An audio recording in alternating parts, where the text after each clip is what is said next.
What do you think is, from your expertise, from your lens, where this leadership development needs to focus on, preparing leaders really to lead effectively in nowadays world?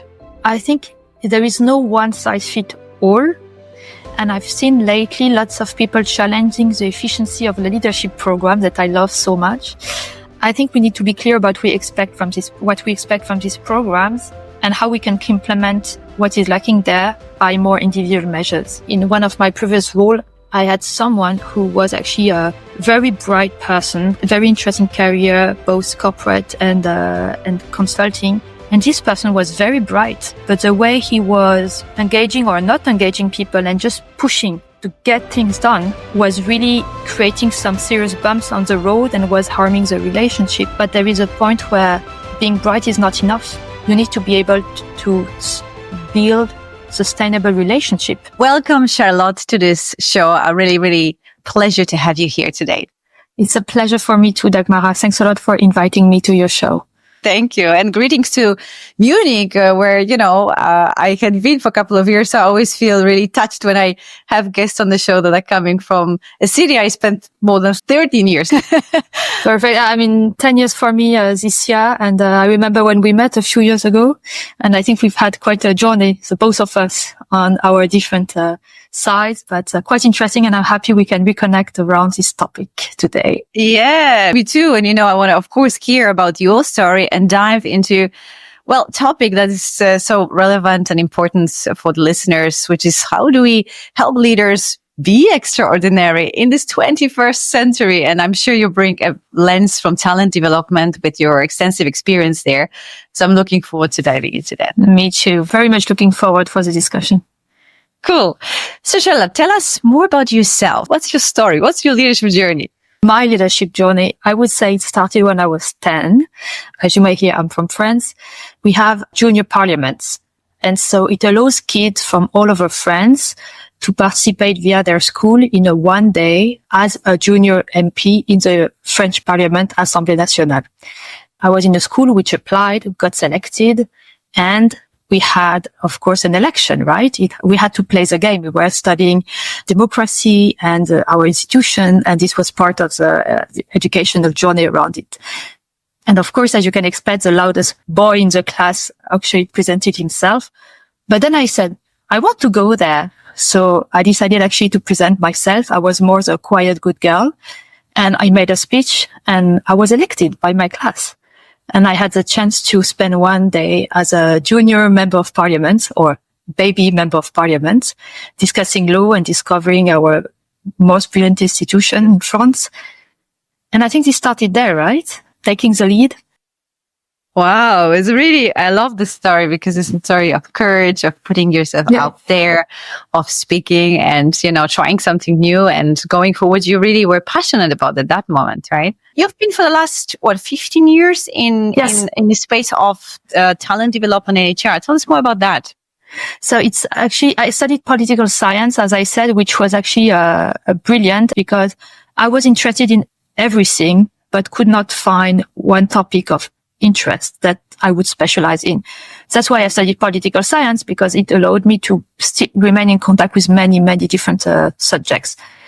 And then my problem was that I still couldn't specialize. I was still interested in everything. So I said, okay, why not HR? Because I said it's going to allow me to be in contact with many people and many different people. And maybe I will find my passion along the way. And funny enough, I ended up finding my passion in HR, and within HR, in learning and development. And now I'm the director for leadership and talent development in Europe. So overseeing talent management, so talent identification, supporting mobility, supporting individual development measures such as 360, coaching, mentoring, and also setting up talent programs. So as long as I love it and I smile every day when opening my laptop, I think I will remain there. You mentioned about those wonderful programs that you are leading and facilitating and organizing in your organization currently, and you had experiences before, so in the talent development. What do you think is, from your expertise, from your lens, where this leadership development needs to focus on, preparing leaders really to lead effectively in nowadays world? Well, I think there is no one size fits all. And I've seen lately lots of people challenging the efficiency of the leadership program that I love so much. I think we need to be clear about what we expect from these programs and how we can implement what is lacking there by more individual measures. I think it's very well known. We have the 70-20-10 model. This model is also being criticized, but I still agree that most of the development happens on the job. So I can have the best leadership program, the best talent program. If you have a manager who is not supporting you, if you never meet a mentor or a sponsor in your career, and if you also don't have a bit of luck to be there at the right time with the right person at the right place, okay, it may not work. But I think what the leadership program have demonstrated, at least in my way of managing them, is that it brings people together in a way that allows them to mix across function. We are breaking silo on the go in this program. We are creating really community of people who would have never met across the company without this program. And this is for me the first thing that it brings beyond the content and the quality of the delivery. It's really having people who suddenly realize we are sharing the same challenges, right? And we go to dinner with them, we have lunch with them, we have breakfast, and this really creates, an exchange which is beyond HR is organizing a program. I go there, I sit, I leave, and I'm done. Check the box. No, it's only the start. And we really make sure of that when we introduce a program. It's only the start. It's not the end. It's the start of your leadership journey. And then it's having an offering which fits the company and the different stages of leadership. We have, of course, like many companies, a leadership program which is for what we say confirmed leaders, around 1-2 years of experience and beyond. So people who are first line leaders, sometimes second line leaders. This is really, I would say, the basics. And then we work on their self-awareness, the very, very basics of all leadership development measure, I would say, their capacity to understand team dynamics. And of course, the capacity to lead the organization and lead the change. What I found over time is that actually it creates some kind of an aristocracy of training. What I mean by aristocracy is training is that once you become a leader, you actually get all the attention. So you get this first line leader program. And then maybe if you're lucky, you have a big enough organization, you're going to have a program for managers of managers. And now we are also developing a program for executive. And what happens for all the others who are leading without having a team?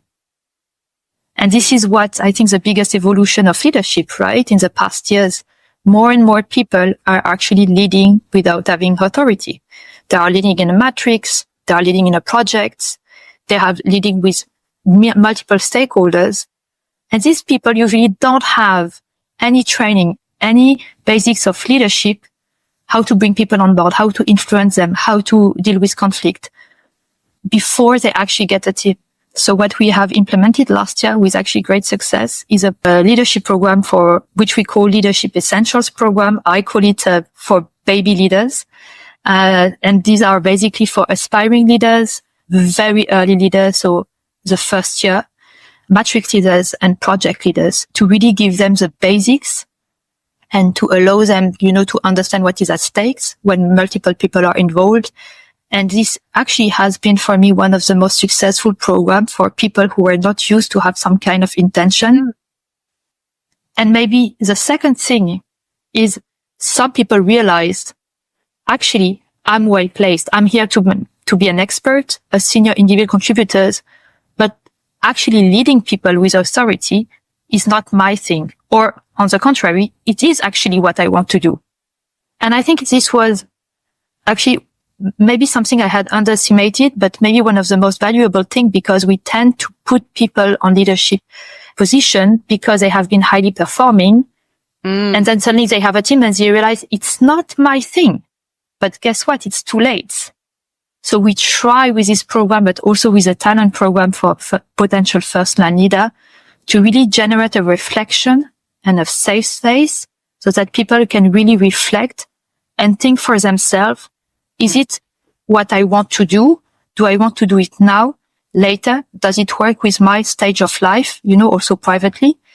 Yeah. And then give them the first tools to make it work. So really it's a question of challenge and nurture, always challenge and nurture. Yeah. We help them, we push them, but we give them the means to reflect and also to go to the next step if this is what they wish.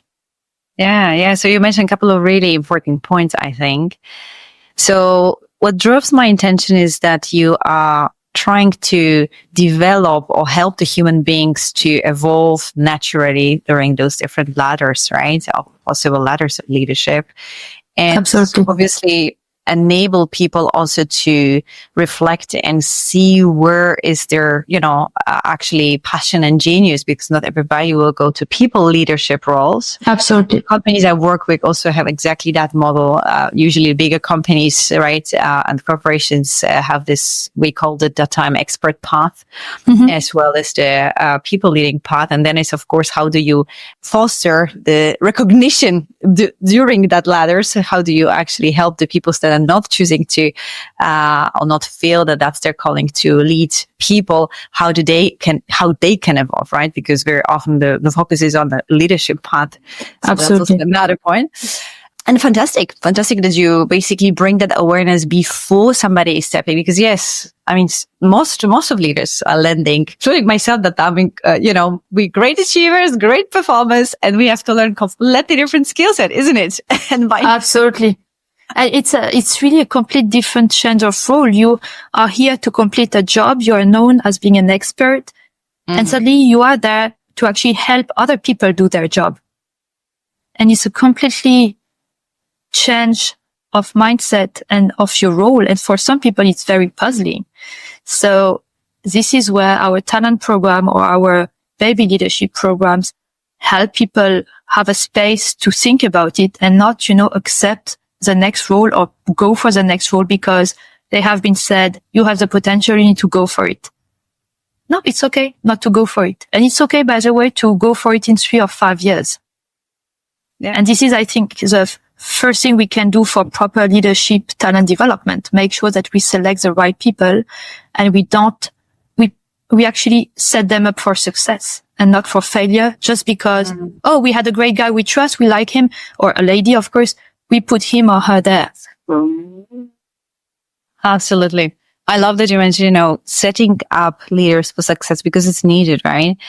And also I think the second is not pushing, but giving a choice, showing kind of normalizing the acceptance that not everybody wants to follow that path, and also helping people to take an empowered choice, because leadership is responsibility and leadership is a choice. So yeah, absolutely. Fostering that. Beautiful. What do you see the challenges in those different groups that you are tailoring then support to set them up for success? Where do you see the differences in terms of challenges between those different ladders of leadership? I think you have different stages of leadership, and of course, this comes with different challenges. So we started now with, let's say, senior individual contributors getting ready for first leadership role. And in this case, it's really about how do I accept that people do things differently? What is at stake when somebody thinks differently? I had a very interesting discussion yesterday about conflict. As a person told me, but you have no problem with conflict. I said, hang on. I have a problem with conflict myself, but not what people usually call conflict. For me, conflict is when it starts shouting. It's not a difference of opinion. It's not a disagreement on something that I can deal with, but not like very emotional conflict. And I think in the workplace, and this is maybe the challenge for first line leaders, it's understanding that every disagreement is not a conflict, is not personal. We shouldn't make assumptions, right? And we should accept to delegate, to empower teams, and accept that things will not be done the way we used to do it, right? So it's really about letting it go. I personally learned it myself way before having a team when I decided to have kids very early. And I had to learn the let it go the hard way, I must say. And it really helped me when I got my first team. But I think you can learn it in different setups. Yeah, this one, if I may. I mean, this one is such a classic, right? And this letting go is really on so many levels. There's such a mind game because I was challenged with the same actually in the process of becoming that time or taking first time leadership role. And yeah, it's such a switch that we need to make in our mind actually, and the acceptance and the embrace actually trust. This is another very important pillar because it's one thing everybody I think know we need to let go. We need to allow other people to do. This is such a common knowledge already. Absolutely. Right? The thing is, how are you being about it. And how are you being? What I discovered is, how do you manage your inner world? We come back to quite a lot of stuff, from my work, I talk about quite a lot of that because it's kind of connect. And this is a mind game of, narratives we're playing in a head. And of course we act on it, which are holding us back from letting go, from trusting, instead of, having control mechanisms, micromanagement, or stepping in when it's too early. I've done them too. I can raise the hand, which never empower other people and never build great teams. And above all, actually diminish trust inside of the team, right? So it's this first kind of, I can hear, hurdle and challenge. Absolutely. The leaders that are first time switching the gears from now I am, now we are, right? And I'm there. Absolutely. I have that role. And I think it's really, I think the first line leaders are the most crucial leader in an organization, because they are the one who gets things done. So here we really spend quite some time supporting them. And it's not only, by the way, a structured program. It's also, as I said, it could be a 360, it can be coaching, but it's also spending time. With my team, we make sure that we always have individual time with people when they want to. So we try to really organize the work in a way that we reduce the admin to a minimum and always have time to people who come to us. So it's just a way of working, right? But if we want to be strategic partners in talent development, we need to have this time and not fill our time with admin. It's a very operational detail. But I think, we can choose purposefully to do that if we want to be this kind of talent developer. Yeah, and that's a great way to mention, if I may, because basically this is like acting from the vision and purpose space. So absolutely. You want to see a space to realize the vision, which is for you guys being a business partner. Yes, in the organization. and a strategic one. Yeah, because the thing is, we have to think that, and of course, we talk about the next stage of leadership. You have the managers of managers, and the managers of managers, they need to have more these coaching skills. They need to be able to coach their managers in being better leaders themselves. So we better make sure, and coming back to your question about the challenges, I think the main challenge is identifying the right people to take the next role.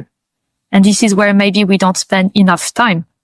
Because if we have people who have let's say, a basic mindset of a coaching mindset and who have had the basics in their previous leadership training, I think we can really develop them quite quickly at an efficient level when they become managers of managers. But if we have only promoted people who are just good at getting things done, no matter how they leave the relationship behind them, then we're going to have a hard time.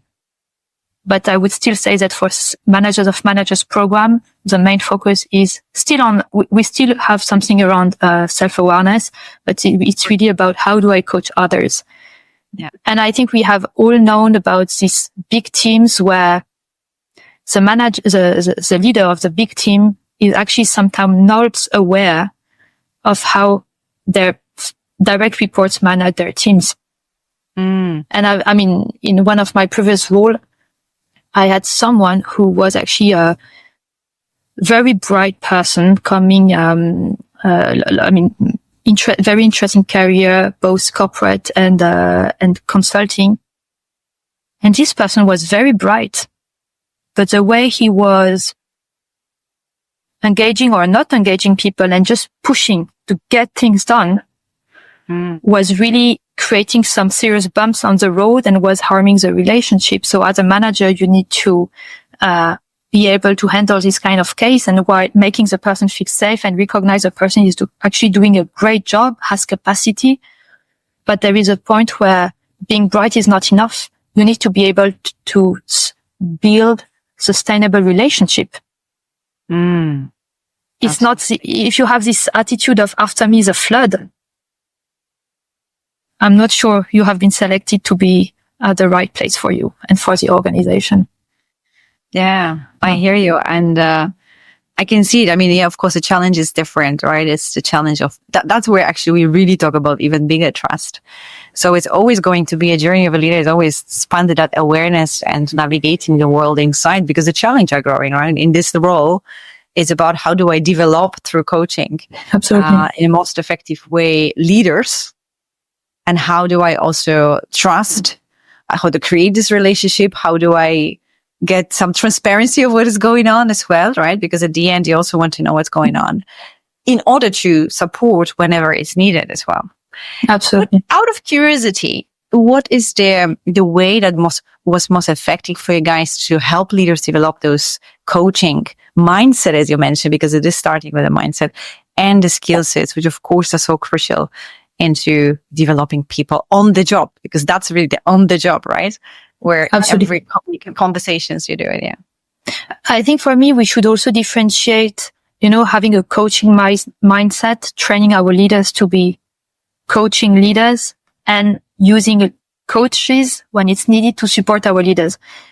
We need to have leaders who have a coaching mindset. And so we include that in all our actually leadership programs. And in our leadership program, we make sure that it's not really top-down theory. They have lots of exercise, peer coaching, troika consulting, which allow them, to really practice. And this is, I think, the most successful exercise in all our program when they get to practice those skills. We also give them a book at the beginning of each leadership program to help them, deepen the reflection. So typically for the First Line Leader program, we offer Teaming from Amy Edmondson. For Talent program, which is for First Line Leader, we offer the book of Marshall, What Brought You Here Won't Get You There. And for me, we create, let's say, an environment in which this coaching mindset can flourish. Because as I said at the beginning, I don't believe that 2 hours on coaching mindset will be enough.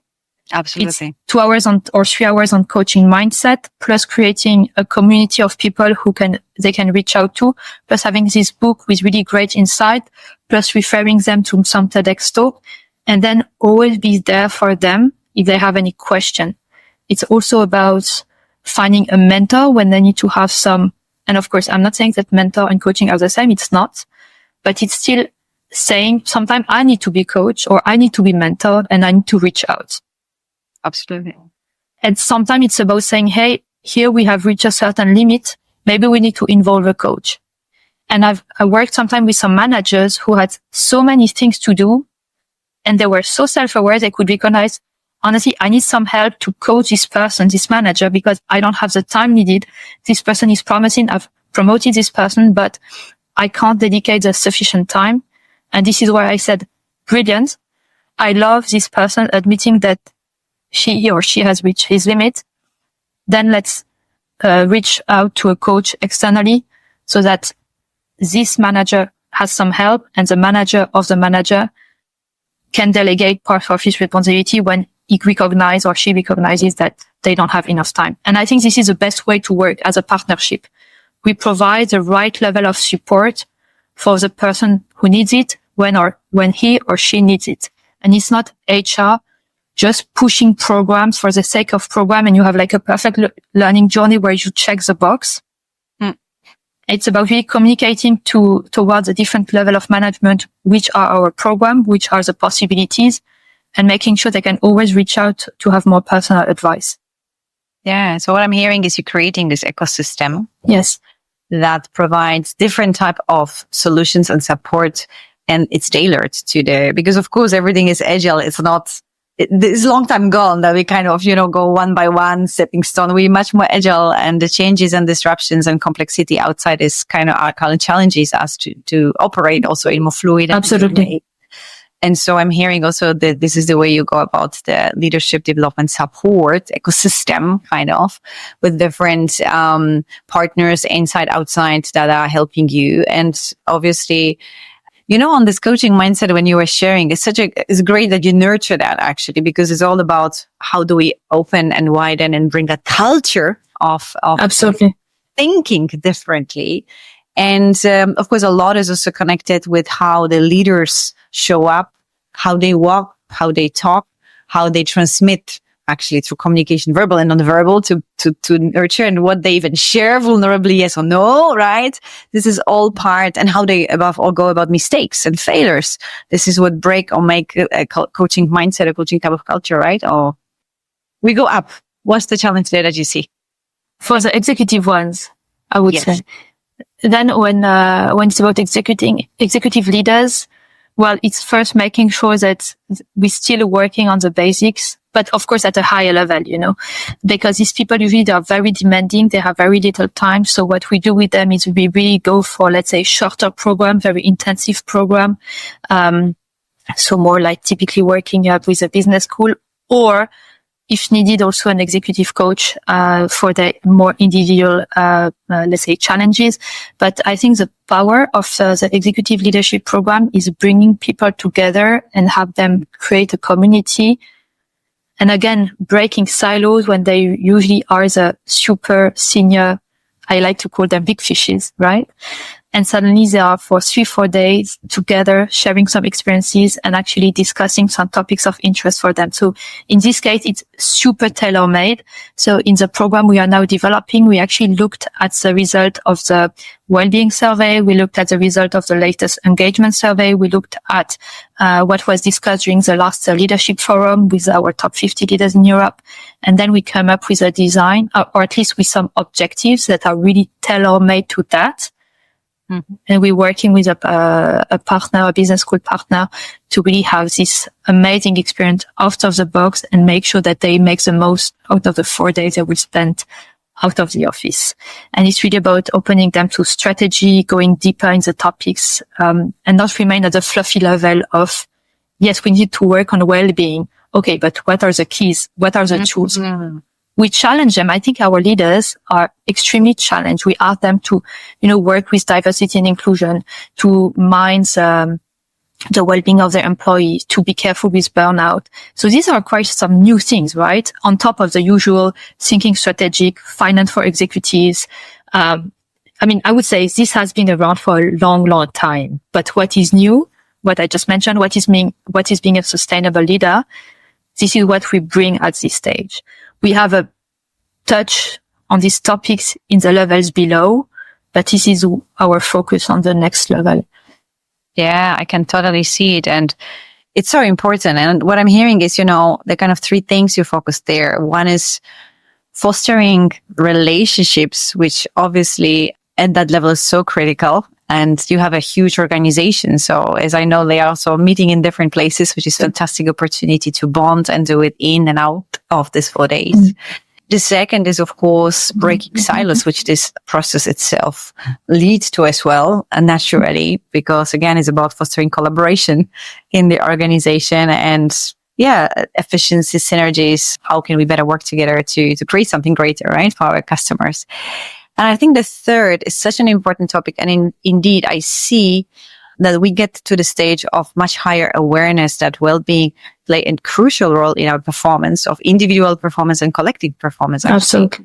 And if it doesn't start from the top, which is probably why you choose to focus first there, right, in a more extensive way, this is where self-mastery come into place, right? If we don't focus there on managing ourselves, on emotions or mind, on physical body as well, right? So on all the different dimensions of well-being, actually, the sustainability of the organization is going to be affected, or sustainable performance, or growth, all of that, right? So I can see why you choose that there and strengthen it. Absolutely. Deeper, right? And they want to go deeper, but sometimes they like the tools, again, I like this, these 2 aspects of challenge and nurture. They know they need to challenge themselves, but how when they have like 300 emails a day? And this is the point of this, short but intensive experience is about. And, this is my way of working, but I also spend way more, let's say, individual time with some senior leaders, having also some more, let's say, one-to-one discussion. I think it's a very lonely place to be, executive leadership. Yeah. And, sometimes they just have no one really to talk to. And it's, being between HR and coaching role. I think here I'm being very careful. It's never about therapy. I'm not a therapist. I'm not there to do therapy, but just to give a safe space for them to be vulnerable. And I didn't do it, let's say, with purpose for a long time, but I was always very amazed when I was taking this time with the leaders to see how much personal things they were sharing with me. And sometimes telling me, "Oh, Charlotte, I've never shared with anyone that I had a partner with depression. Oh, Charlotte, I've never shared with anyone that I have a child with special needs." And then I realized, okay, there is something we don't do wrong in HR, but maybe we don't do enough, which is considering these people who are the biggest fish, sometimes put on the pedestal, like this image of the super leader coming on their white horse. But actually, we also need to give them a space to be vulnerable, right? And I think this is what we can do in learning and development, and how we can get them on board also to say, hey, here we need to work on it. And talking about well-being, and I think you completely nailed it, why we insist a lot on these topics at a more senior level, executive level. The other day I was talking with a senior leader, and he said, oh, Charlotte, the HRD is really not happy with me because I have 40 days delay of holiday. I'm like, what? It's like, I need to take 40 days now. And I'm like, are you serious? I mean, with all due respect, you're supposed to walk the talk. Yes, we need to work with you first, because I think with this, with this population, we need to work on them first, because if they don't embody what they're saying, it's going to be challenging to cascade it around the organization. But I must say, and this is what why I'm smiling when I'm saying it, right? I think they are quite open to discuss it, but we need to create this space where it's okay to admit, I don't walk the talk. I need some support. Let's work on it. Yes. And a couple of really brilliant things you mentioned. First is very lonely place. And, working with executives and also talking with other, people in my peers, we actually see the same. So it's pretty lonely place. And this is why, having sparring partner, and kudos for you. You created a safe space for those human beings. That's why they were feeling comfortable to open, which is a gift that you offered them. And this is where, of course, system-based biggest value also of executive coaching, because this is where this space is created and you can go deeper. And the second very important thing you mentioned is really about embodiment. And I love this word because one of my programs carry that word, because this walking the talk is transformation from within. So again, so many people know that they need to take breaks as an example of a well-being, right? Or create space between meetings and not have one-to-one back-to-back work, because the efficiency, the sharpness of the mind, clarity of the decision, absolutely, that level is going to go down. We have studies about it. Why do we challenge? Because it's not the problem of knowing. It's not a problem of information. It's a problem of transformation and actually of mastering your insight in a world where this is actually important playground. So, and again, that was interesting that you mentioned Embody is like one of the programs that I actually have. And this is where, again, executive coaching comes into play. So many different challenges. And I really like in this conversation, looking at the time, knowing that we're coming towards the end, that also shows we had a really great conversation. Yes. It was very natural flow. So I really enjoyed. And also I think, thank you very much, Charlotte, that you walk us through those different levels, those different challenges, those different focus, which probably will be an inspiration for other listeners, either HR leaders or leaders from different function. And I think I really like how you create the ecosystem in the company that is basically nurtures from bottom up, actually, right? But yes, also absolutely ensuring that everybody has the right support. Absolutely. I think this is really the point. Everybody needs support. Everybody doesn't need the same support at the same time. But it's not because you are not a manager that you don't need some help at some point. And it's not because you are like a big leader in your ivory tower, that you also don't have your own challenges. And I think we need to open a space here to be able to discuss. One of the trendiest topic now is, vulnerability. And I think this would be the topic for another discussion, I guess. And I think I listened to a program when someone was saying what I found very interesting. It's not about being vulnerable. It's about leading with vulnerability. And I think if people can make a difference and say, of course, if you face your team and you say, I have no clue, I'm a complete failure, may not be the right answer. This is not what vulnerability is about. But if you're able to say, right now, I'm struggling, I'm looking for solutions, I'm not at my best, but I'm working on it and I may need your support, this is efficient vulnerability. And I think this would take lots of pressure from all kinds of leaders, and it would allow a much healthier organization and much more sustainable. Because I think when we talk about talent management, talent identification, we lack of role models. Yeah. of people who really share their obvious challenges. And this is one of the things I do when I maybe finish with that, before starting another topic. In all our leadership and talent program especially, we invite monthly a leader to share his or her leadership path.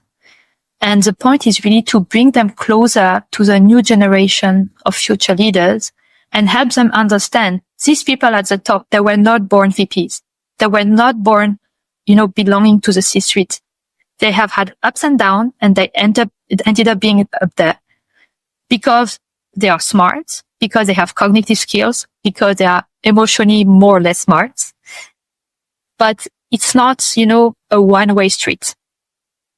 And I think this creates really some kind of safety for people to say, hey, I have been identified as a potential first-line leader or second-line leader, but, I have a long way ahead of me. And now I know that there are a few people who have had some bumps that I can always reach out. So as you say, it's really about creating an ecosystem which doesn't stop at the end of each program. Yes. And I love that we're finishing with this so important call to action. Never be afraid to ask for help. Yes. Which might be the biggest challenge at the top level, because this is where people also struggle with, what will others think about me? But this is where quite a lot of, frankly speaking, struggles are, because nobody is a superhero. and now we start challenge that you have. And it's never like, you achieve it and you're done for life, right? You have a different challenge and you need a different support. So. Yeah. And I think that's a very famous topic as well of psychological safety, right? Absolutely. But maybe for another day. Exactly. I see we have a lot of topics to look at.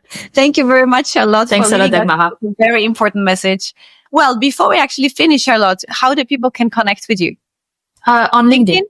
LinkedIn is the best. There is only one Charlotte Boujassy in the world. Wow. There are many Charlottes. Unique. But there is only one Charlotte Boujassy in the world. Absolutely love it. Very unique. Thank you very much. You're welcome. Well, thank you very much once again. And for listeners, if you like this channel, subscribe to it, share it with other leaders so that, this conversation can be shared, and also to an extraordinary leadership newsletter where you can get a deeper dive into these episodes and other insights in leadership. Be the change that you want to see and ask for help. Thank you very much.